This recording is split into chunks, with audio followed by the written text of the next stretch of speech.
Guys, Jeremiah with Dr. Bruce again. Dr. Bruce, I've been seeing a lot of misinformation out there about COVID and the body's immune response to the virus. Can you kind of walk through that for me? Yeah, the testing that they're looking for right now, they do a PCR test, which is the nasal swab test. Yeah. That's a polymerase test. A polymerase chain reaction is the first thing you're going to find, which means you have a viral load in the body. And then, of course, there's antibody testing that we're doing after that. Yeah.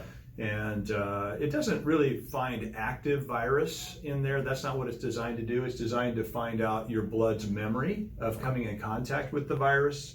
The truth is, some viruses bounce. Everybody has at least 40 viruses, and 8,000 people, they found 42 on average. Really? Yeah, always in your blood. It's just where, I mean, it's just genomic information. We kind of make viruses the bad guys, but they're really not. That isn't to say that they don't cause some bad problems, because they do. But anyway, so that's kind of what it is. But I would say your blood basically creates a memory so that that bad guy doesn't get a chance to do that again.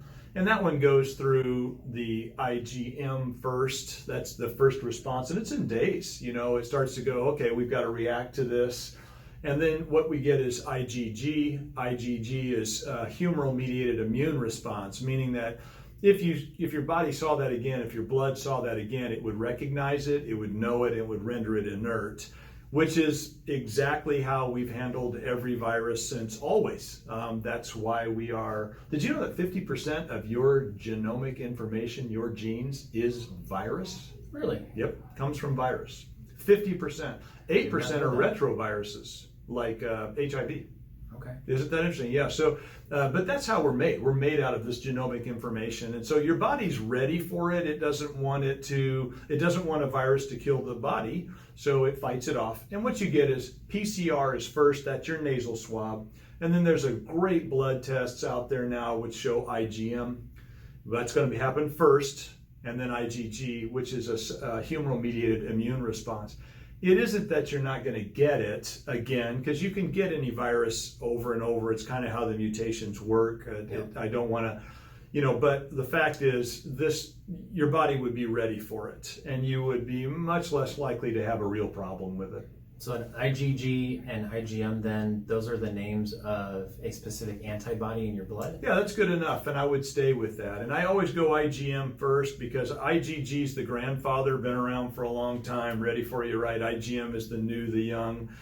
So your IgM happens first and starts to immediately defend you against a virus that might cause you problems, and sometimes they don't. The fact is, sometimes viruses just don't cause you any problems. But an IgM would begin the defense, and then IgG would be ready for the next time that guy shows up. Okay. So someone who comes in contact with COVID-19, they're going to start showing some symptoms after IgM?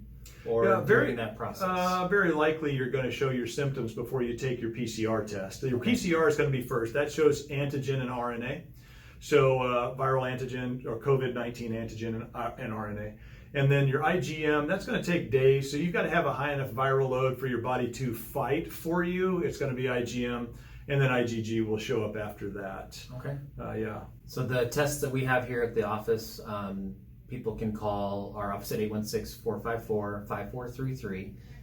They can take a COVID-19 test that measures if you have a short-term memory with IgM or a long-term memory of exposure with IgG. Right. It answers the question, have I had this? Yeah. Because a lot of us had something back in November, December.